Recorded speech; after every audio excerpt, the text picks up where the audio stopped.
बिस्मिल्लाहिर्रहमानिर्रहीम। अस्सलाम वालेकुम दोस्तों। कल मैं वीडियो बना रहा था इसके हार्ट अटैक के बारे में, तो वीडियो काफ़ी लंबी होती जा रही थी, तो मैंने सोचा कि इसका जो नेक्स्ट पार्ट बाद में बनाऊंगा, तो आज इसका दूसरा पार्ट पेश खिदमत है। उम्मीद है कि ये टॉपिक आज कंक्लूड हो जाएगा। तो अगर आपने कल वाली वीडियो अभी तक नहीं देखी तो ज़रूर देखें, और मैं यही आपको कहूँगा कि पहले वो वाली वीडियो देखें ताकि आप जो है ना पूरी तरह इस बीमारी को समझ सकें, और फिर ये वाली इस वीडियो उसके साथ मिला के देखें। तो पहले वाली जो वीडियो में मैंने हार्ट अटैक की सिम्टम्स जो है, उसकी पॉजिटिव फैक्टर्स और जो है ना उसमें रिस्क फैक्टर वगैरह डिस्कस किए थे और प्रिवेंशन डिस्कस की थी। तो आज मैं इसके डायग्नोसिस और ट्रीटमेंट में इंशाल्लाह डिस्कस करूँगा। अगर ये वीडियो लंबी ना हुई तो इंशाल्लाह ये टॉपिक आज ही कंक्लूड हो जाएगा। तो डायग्नोसिस पहले इस पे आते हैं। तो डायग्नोसिस में ये है कि जब हमारे पास पेशेंट इस तरह की जो एमरजेंसी में आते हैं, तो उसमें हम जल्दी उनकी हिस्ट्री वगैरह लेते हैं, फ़िज़िकल एग्ज़ाम करते हैं। आमतौर पे रिलेटिव से भी हिस्ट्री पूछी जाती है अगर पेशेंट को इतना सही तरह वो बात ना कर सके। तो अगर पेशेंट जो है ना कॉन्शियस है, उसकी सही बात वो कर रहा है, तो फिर यानी उससे भी कुछ क्वेश्चन वगैरह पूछ लेते हैं कि ब्लड प्रेशर वगैरह के मतलब, या उसकी प्रीवियस हिस्ट्री हार्ट की कोई प्रॉब्लम तो नहीं है, या इस तरह के रिलेटेड क्वेश्चन जो है ना। ठीक है। फिर उसका पेशेंट का हम चेक करते हैं, ब्लड प्रेशर, पल्स, टेम्परेचर वगैरह चेक करते हैं। फिर उसको आमतौर पे हम हार्ट मॉनिटर के साथ लगा देते हैं, और फिर उसके टेस्ट वगैरह कराते हैं ताकि इस्टेब्लिश हो जाए कि हार्ट अटैक का ये प्रॉब्लम है। तो इस टेस्ट में जो सबसे ज़रूरी टेस्ट जो है ना, वो ईसीजी टेस्ट कहते हैं। ईसीजी होता है कि वो उसमें यह कि इलेक्ट्रोड जो है ना उसके पैचेस, स्टिकी पैचेस के साथ कनेक्ट करते हैं, जो चेस्ट के साथ और बॉडी लिम्स के साथ। ठीक है। तो वो जो उसके जो ईसीजी बेसिकली हार्ट के जो इलेक्ट्रिकल सिग्नल जो हार्ट से ट्रैवल करते हैं उसको रिकॉर्ड करती है। ठीक है। तो उसमें जो है ना जब वो उसकी जो वेव्स जो है ना ईसीजी की मॉनिटर और पे आती हैं, या जब उसका हम प्रिंट लेते हैं, तो उस पर फिर हम जो है ना कुछ चेंजेस आती हैं जो ईसीजी में, तो वो जो है ना हम डिटेक्ट कर लेते हैं कि पेशेंट को ना हार्ट की प्रॉब्लम हुई है। ठीक है। और क्योंकि जो आपका जो हार्ट का जो मसल इंजर्ड होता है, तो उसमें जो है ना इलेक्ट्रिकल इम्पल्सेस नॉर्मल नहीं पास हो सकती हैं, तो ईसीजी में जो ना जो एबनॉर्मल पल्स मतलब जो वेव्स होती हैं वो डिटेक्ट हो जाती हैं। फिर इसमें हार्ट के एंजाइम का जो ब्लड टेस्ट वगैरह कराते हैं, जिसमें क्योंकि हार्ट के जो कुछ प्रोटीन लीक होते हैं स्लोली जो है ना ब्लड में। ठीक है। जब हार्ट का डैमेज होता है, तो उससे भी फिर हमें अंदाज़ा हो जाता है कि जो है ना उन ब्लड सैंपल्स के जो जो मतलब प्रोटीन या जो और एंजाइम से, तो कि हार्ट की प्रॉब्लम कितनी शदीद है। ठीक है। इसके अलावा कुछ एडिशनल टेस्ट भी लेते हैं, जिसमें यह कि एक्सरे भी ले सकते हैं, जिसमें यह कि हार्ट का इमेज का वो पता चल जाता है कि उसमें हार्ट का साइज़ क्या है, और यह ना और कोई लंग्स में कोई फ्लूइड वगैरह तो नहीं है, क्योंकि पल्मोनरी एडिमा एक जो हार्ट की काफ़ी डेंजरस और सीवियर कॉम्प्लिकेशन होती है, तो वो जो है ना उसमें डिटेक्ट हो जाता है। ठीक है। फिर एकोकार्डियोग्राम जो है ना वो ले सकते हैं। वो एक तरह की अल्ट्रासाउंड मतलब हार्ट का कह लें। तो उसमें यह है कि जब हार्ट मूव करता है, तो उससे वो इमेजेस, ये बड़ा नॉन इन्वेसिव किस्म का बड़ा यूज़फुल टेस्ट है। तो उसमें यह है कि हार्ट के चैम्बर और वॉल्व का जो है ना, जब वो उसका पता चल जाता है कि वो ठीक काम कर रही हैं, उसका मतलब ब्लड के जो हार्ट में जो पंपिंग का जो एक्शन है ब्लड का, वो सही हो रहा है कि नहीं। ठीक है। उसमें इकोकार्डियोग्राम में ये ना कि उसमें ये भी पता चल जाता है कि जो है ना कुछ कौन सा एरिया जो है ना हार्ट का जो डैमेज हुआ है। फिर इसमें एक और टेस्ट आता है जिसको हम कहते हैं कोरोनरी कैथेटराइजेशन, जो एंजियोग्राम होता है। उसमें यह कि जो है लिक्विड डाई इंजेक्ट की जाती है जो हार्ट की आर्टरीज में। मतलब एक उसका एक लॉन्ग और थिन ट्यूब कैथेटर होता है, जिसके साथ वो मतलब उसमें गुजारते हैं। तो आमतौर पे वो टांग से या ग्रोइन से जो ना वो पास होता है, तो आपकी जो हार्ट की आर्टरी तक पहुंचता है। तो उसमें यह ना कि जो आपकी जो डाई होती है उसमें, इस टेस्ट में कैथेटराइजेशन में, तो उसमें आर्टरी जो है ना वो उसकी जो एक्सरे में आ जाती हैं, जो मतलब ताकि जो एरिया ब्लॉक हुआ है उसका डिटेक्शन हो सके। इसके अलावा हम कुछ और टेस्ट जैसे कार्डियक सीटी और एमआरआई भी ले सकते हैं, जो है ना वो हार्ट के इमेजेस वगैरह चेक कर सकते हैं। ठीक है। तो उसमें ये होता है कि जो एमआरआई होता है उसमें मैग्नेटिक फील्ड जो है ना यूज़ होता है, और रेडियो वेव जो है ना वो क्रिएट करती हैं हार्ट का इमेज। तो जो सीटी स्कैन और एमआरआई की जो दोनों टेस्ट में, उसमें आपको एक तरह का वो टेबल पे लेटना पड़ता है। तो जो एक लॉन्ग ट्यूब लाइक मशीन होती है उससे गुजरते हैं, तो उसमें जो है ना हार्ट की मुख्तलिफ प्रॉब्लम जो है ना डिस्कस की मतलब डिस्कस क्या कह रहा हूँ, मतलब जो डिटेक्ट की जा सकती हैं, और मतलब कितना हार्ट का जो डैमेज है वो कितना एक्सटेंट है उसका, तो वो डिटेक्ट हो जाता है। तो ये तो हो गया डायग्नोसिस वगैरह, ठीक है। इसमें यह है कि फिर ट्रीटमेंट पे आ जाते हैं। तो जब हार्ट का जो अटैक होता है उसमें एक एक मिनट कीमती होता है पेशेंट की जो है ना जान बचाने के लिए, ठीक है।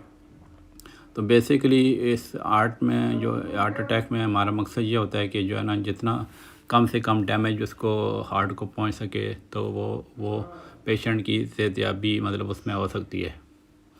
मतलब जो है ना हार्ट का बेसिकली हमारा मकसद क्या है कि उसका जो अपना ब्लड सप्लाई है जो मतलब जो ब्लॉक की वजह से रुक गई है या कम हो रही है, तो उसको जो है ना उसकी सप्लाई को बहाल किया जाए ताकि हार्ट का अपना फंक्शन सही स्टार्ट हो सके। उसमें मेडिकेशन जो आती हैं उसमें आमतौर पे ये जो एस्प्रिन जो है, जब आप एमरजेंसी को कॉल करेंगे, कोई भी जो एमरजेंसी का लोकल नंबर है, तो आमतौर पे एमरजेंसी वाले आपको कह देते हैं कि आप एस्प्रिन ले लें, ठीक है। तो या फिर अगर एमरजेंसी वाले पहुंच जाएं जल्दी, तो फिर एस्प्रिन वो आपको दे सकते हैं, प्रोवाइडेड कि कोई कॉन्ट्राइंडिकेशन नहीं है, ठीक है। तो एस्प्रिन जो है ना वो आपके ब्लड क्लॉट को कम करती है, ताकि आपका जो ब्लड फ्लो जो है ना जो तंग आर्टरी मतलब जिसकी वजह से ये सारी प्रॉब्लम हो रही है उसमें सही तरह गुजर सके, ठीक है। क्योंकि अगर क्लॉट नहीं होगा तो ब्लड जो इनकी फ्लो में रुकावट नहीं होगी। फिर उसमें थ्रोम्बोलिटिक ड्रग आती हैं जिसको क्लॉट बस्टर्स भी कहते हैं। तो वो जो है ना आपके जो ब्लड क्लॉट को डिज़ोल्व मतलब कर सकती हैं, जो आपके हार्ट को ब्लॉक कर रहा है जो क्लॉट, उसको जो है ना वो डिज़ोल्व करने के लिए थ्रोम्बोलिटिक ड्रग्स यूज़ होती है, ठीक है। तो जितनी जल्दी जो थ्रोम्बोलिटिक ड्रग जो है ना आपको मिल जाए, तो उतनी ही ज़्यादा आपका चांस है कि आपका सर्वाइवल होने का ज़्यादा चांस है, और आपका जो हार्ट का डैमेज कम से कम होगा, ठीक है। फिर एंटीप्लेटलेट ड्रग आती हैं। एंटीप्लेटलेट ड्रग में इसमें यह है कि जो है ना आपका वो प्लेटलेट को इनहिबिट करती है, क्योंकि प्लेटलेट अगर एग्रीगेट हो जाएँ तो उसमें न्यू क्लॉट्स बनना शुरू हो जाते हैं, तो आपका जो है ना, और अगर आपके एग्जिस्टिंग क्लॉट हो उसको अगर बड़े होने से एंटीप्लेटलेट जो ड्रग्स हो जाना वो आपको जाती हैं, ठीक है।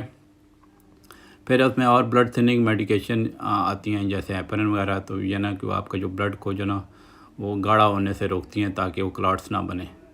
जो हेपरिन है वो आमतौर पे आईवी और या फिर स्किन में जो है ना मतलब सबकुटेनियस इंजेक्शन के जरिए दी जाती है। फिर ज़ाहिर है पेशेंट को काफ़ी पेन की भी शिकायत होती है, तो मॉर्फिन हम दे सकते हैं पेन किलर। तो फिर नाइट्रोग्लिसरीन जो है जो एंजाइना को ट्रीट करने के लिए होती है, वो आपका जो दी जा सकती है वो आपके ना, ताकि हार्ट का ब्लड फ्लो जो है ना वो इम्प्रूव हो जाए, क्योंकि वो उससे जो है ना हार्ट की जो ब्लड वेसल हैं वो डायलेट हो जाती हैं, मतलब वो खुलती हैं। फिर इसके अलावा बीटा ब्लॉकर ड्रग होती हैं जो आपके हार्ट मसल को रिलैक्स करती हैं और आपकी हार्ट बीट को स्लो करती हैं, और जो ब्लड प्रेशर रिड्यूस करती हैं, ताकि हार्ट का जो है ना काम करने को मतलब उसको आसानी हो सके। तो उसमें मतलब यह ना कि आपके जो बीटा ब्लॉकर हैं वो अच्छी मेडिसिन और इसलिए भी हैं कि जो हार्ट के मसल के जो डैमेज को रिड्यूस कर देती हैं, ताकि और फ्यूचर अटैक मतलब हार्ट अटैक से भी बचाती हैं। फिर इसके अलावा एस इनहिबिटर दवाइयाँ आती हैं, तो एस इनहिबिटर का भी काफ़ी अच्छा रोल है जो है ना आपके हार्ट पे जो स्ट्रेस होता है उसको रिड्यूस करने में। फिर इसके अलावा जो है ना स्टैटिन जो है ना ड्रग दी जाती हैं जो आपके कोलेस्ट्रॉल को रिड्यूस करती हैं। इसके अलावा फिर सर्जिकल और कुछ और प्रोसीजर होते हैं। उसमें यह कि जो आमतौर पे एक बड़ा कॉमन प्रोसीजर होता है जिसको कोरोनरी एंजियोप्लास्टी और स्टेंटिंग कहते हैं, ठीक है। उसमें ये होता है उसका दूसरा नाम परक्यूटेनियस कोरोनरी इंटरवेंशन PCI भी है, ठीक है। तो इसमें वही है ना कि जो थिन लॉन्ग और वो जो थिन ट्यूब होती है जो कैथेटर होता है वो आर्टरी जो मतलब ग्रोइन की या मतलब जो है ना उसके ज़रिए वो गुजारते हैं, ताकि जो ना आपकी जो ब्लॉक आर्टरी जो हार्ट की है ना वो उसको खोलने के लिए, ठीक है। तो आमतौर पे अगर अलर्ट से हार्ट अटैक हुआ है तो ये कभी कभी ये प्रोसीजर उसी वक्त इमीडिएटली कर लेते हैं, ताकि आपका जो है ना ब्लॉकेज को फाइंड आउट कर सकें, ठीक है। तो उसको जो कैथेटर के साथ एक स्पेशल बैलून होता है, जब वो एक उस पोजीशन में पहुंचता है तो वो जो है ना उसको इन्फ्लेट किया जाता है, ताकि जो है ना हार्ट का जो ब्लॉकेज जो है ना कॉर्नी आर्टरी का खुल सके, ठीक है। उसके साथ फिर एक मैश स्टैंड होती है जो डालते हैं जो आर्टरी के ज़रिए, ताकि वो उसको जो आर्टरी ब्लॉक हुई है वो लॉन्ग टर्म तक खुली रह सके और ताकि जो हार्ट का अपना ब्लड फ्लो बहाल हो सके। तो वो जो आमतौर पे जो स्टेंट के साथ जो है ना एक स्लो रिलीजिंग मेडिकेशन भी होती है देते हैं, जिसमें ये ताकि आर्टरी जो है ना खुली रहे। फिर यह है कि कोरोनरी आर्टरी बाईपास सर्जरी भी आती है। इसमें यह है कि कुछ केसेस में जो है ना एमरजेंसी बाईपास सर्जरी भी कराई जा सकती है, जैसे हार्ट अटैक के टाइम पे, ठीक है। और अगर मतलब जो है ना अगर इवन हार्ट अटैक के कुछ दिन भी हो गए हैं तो उसमें भी मतलब ये सर्जरी कराई जा सकती है, मतलब 3 से 7 दिन हो गए हैं तो, ताकि जो है ना आपका जो है हार्ट को जो है ना उसके रिकवर हो सके जो है फर्दर अटैक से, ठीक है। और जो बाईपास सर्जरी होती है उसमें ये होता है कि जो वेंस वो ली जाती हैं, जो एक तरह की वो सिविंग का काम करती हैं, जो है ताकि जो है ना वो उसमें जो ब्लॉक और जो नैरोड आर्टरी की जो उस तरह की उसकी जगह वो ले सकें, ताकि जो है ना आपका जो ब्लड फ्लो है हार्ट का मतलब नैरोड सेक्शन से जो बाईपास हो जाए, ठीक है। यानी कि जो आपकी जो टांग से और उस तरह वो जो वेन ली जाती हैं मतलब तो जो है ना तो वो ताकि उसमें ब्लॉक को जो है ना बाईपास मतलब ये है कि जो है क्योंकि जो एक आर्टरी जो बाईपास है हार्ट की अपनी, तो उसके ज़रिए जब ये मसनूई कह रहा हूँ मैं, तो जो आपकी बॉडी से जो वेन ली जाती है ताकि वो आपका ब्लड फ्लो खुल सके। तो इसमें फिर ये भी होता है कि जो कई दिन तक अस्पताल में रहना पड़ सकता है, ताकि आपका जो ब्लड फ्लो आपका जो हार्ट की तरफ जो है ना सही तरह बहाल हो सके। और फिर जो है और प्रोग्राम कार्डियक रिहेबिलिटेशन भी प्रोग्राम होते हैं। उसमें यह है कि जब आपके जो हॉस्पिटल में होते हैं, ठीक है, और फिर ये ना कि आपको कुछ कपल ऑफ वीक रहना पड़ता है या कपल ऑफ मंथ्स के लिए, तो उसमें फिर मेडिकेशन, लाइफस्टाइल चेंजेस और इमोशनल इश्यू जो ना वो जो है कार्डियक जो मतलब जो है और जो मतलब चूँकि ये सारी एक तरह का बहुत बड़ा स्ट्रेस इसमें एलिमेंट इन्वॉल्व होता है जब भी पेशेंट को हार्ट अटैक है, तो वो सारे जो है ना ताकि आपको जो ना रिटर्न उसके बारे में आपको आगाही दी जाती है ताकि आप आस्ते आस्ते अपने नॉर्मल फंक्शन में आ सकें। तो मतलब ये आपके लिए बहुत ज़रूरी है जो कार्डियक रिहेबिलिटेशन का प्रोग्राम। यहाँ पे तो वेस्टर्न कंट्रीज़ में जहाँ पे मैं हूँ तो ये इस चीज़ पे बहुत ज़्यादा जोर दिया जाता है, तो मतलब ताकि पेशेंट उसको जो है ना उसकी जो लॉन्ग टर्म जो मतलब प्रोग्नोसिस मतलब लॉन्ग टर्म सर्वाइवल जो है ना ताकि वो अच्छा सके, ताकि और फर्दर कोई हार्ट अटैक से बच सके, ठीक है। तो ये यानी कि इसमें ये चीज़ें यहाँ पे कार्डियक रिहेबिलिटेशन प्रोग्राम मतलब जो मैं ये बता रहा हूँ, ये इसके लिए आपको लिए ज्वाइन करना बहुत ज़रूरी है।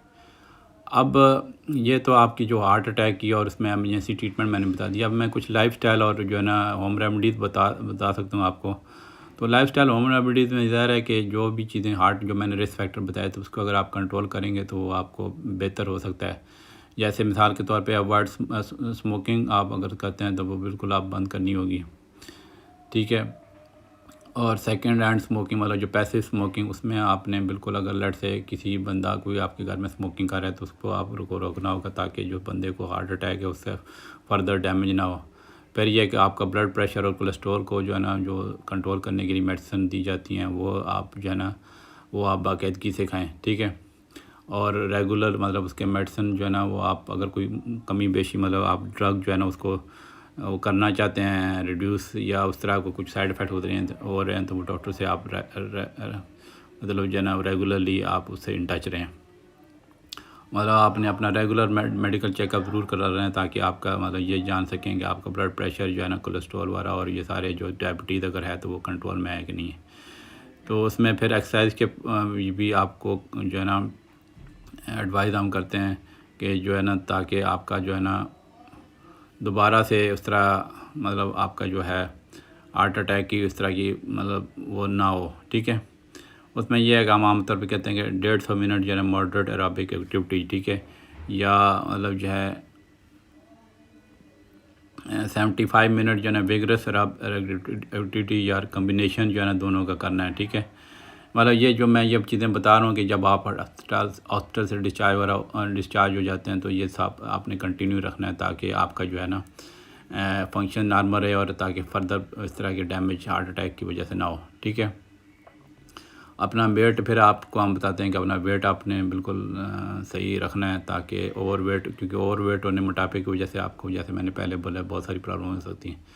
इसके अलावा हार्ट हेल्दी डाइट, मतलब जो है, जो भी मतलब सैचुरेटेड फैट्स हैं या ट्रांस फैट है या कोलेस्ट्रॉल वगैरह जिन चीज़ों में होता है वो आप अवॉइड करें, क्योंकि ये चीज़ें सारी जो है ना आपकी आर्टरीज़ को नैरो करती हैं, तो ब्लड प्रेशर को भी रेज करती हैं। तो इसमें जो है आप हम हेल्दी हार्ट वाली डाइट एडवाइस करते हैं, जिसको लीन प्रोटीन, जैसे मिसाल के तौर पे फिश और बीन्स हैं या फ्रूट्स और वेजिटेबल्स हैं, होल ग्रेन वगैरह एडवाइस करते हैं। अगर आपको डायबिटीज़ की प्रॉब्लम है तो आपको जो है फिर मैनेज करनी होगी रेगुलर एक्सरसाइज हो जाना और आपकी डाइट कंट्रोल से। फिर इसमें यह कि आप स्ट्रेस से भी को हम उसे बचने का कहते हैं कि आप अपने स्ट्रेस को कंट्रोल करें। उसमें बहुत सारी मुख्तलिफ़ एक्टिविटीज़ आती हैं, हैबिट्स होती हैं जो आप डेवलप करनी पड़ेंगी ताकि आपको स्ट्रेस जो है ना कंट्रोल रहे। और अगर जो लोग ड्रिंक करते हैं, यहाँ पे तो ये वेस्टर्न कंट्री में काफ़ी प्रॉब्लम है, तो उनको जो है ना हम ये कहते हैं कि आप ड्रिंक जो है ना उसको बेहतर ख़त्म ही कर दें या बिल्कुल बहुत ही कम कर दें, ठीक है, जो हमारे जो गोरे पेशेंट्स आते हैं। तो ये चीज़ें मतलब आपने इन चीज़ों पे अगर आप अमल करेंगे तो इंशाल्लाह आप आइंदा आने वाले रिस्क से जो है ना वो बच सकते हैं।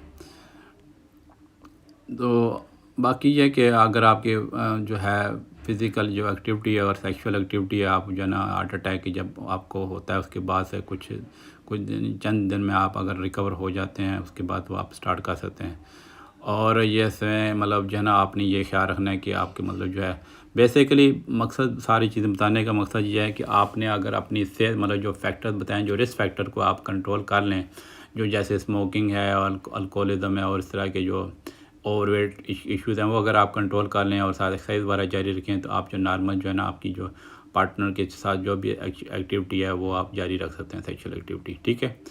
तो चलें, ये जो इंशाल्लाह अभी तो ये वाली वीडियो इसने आर्ट का टॉपिक कवर कर लिया, तो मुझे उम्मीद है ये आपको वीडियो पसंद आई होगी। अगर आपने अभी तक मेरा चैनल सब्सक्राइब नहीं किया तो आप ज़रूर सब्सक्राइब करें और बेल वाले आइकन को ज़रूर क्लिक करें, ताकि आने वाली वीडियोस का जो आपको नोटिफिकेशन डायरेक्टली मिल जाए और सबसे पहले आप दे सकें। और अगर आपको लगता है मेरी वीडियोस पे आपको कुछ ना कुछ फ़ायदा मिल रहा है तो आप ज़रूर वीडियो को लाइक कर दिया करें, ताकि मुझे इनकरेजमेंट मिले इस तरह की और यूज़फुल वीडियोस बनाने की, ठीक है। और फिर आप फैमिली फ्रेंड्स के साथ शेयर करना ना भूलिए, और दूसरों के सोशल मीडिया जैसे फेसबुक, ट्विटर है, उस पर भी मेरी वीडियोस शेयर की ताकि आप जो है ना इस कार्य खैर में हिस्सा ले सकें। मतलब यह है कि ये मेरा चैनल जो बेत बीबी है, इसका मकसद जो है ना लोगों की जो है ना खिदमत खल्क है। तो मैं चाहता हूँ कि जो भी मतलब कोई अगर एक जान भी मेरी वीडियो से किसी की बच सके, तो मैं समझता हूँ कि मेरे चैनल का मकसद पूरा हो गया। और जान बचाना किसी की वैसे भी बड़ा सवाब का काम है, ठीक है। तो आप इस कार्य खैर में आप जो है मेरी वीडियोज़ को शेयर करके आप इसमें भी हिस्सा ले सकते हैं, ठीक है जी। थैंक यू वेरी मच इस वीडियो को देखने का। तो इंशाल्लाह मिलते हैं अगली वीडियो में। ओके जी, अल्लाह हाफ़िज़।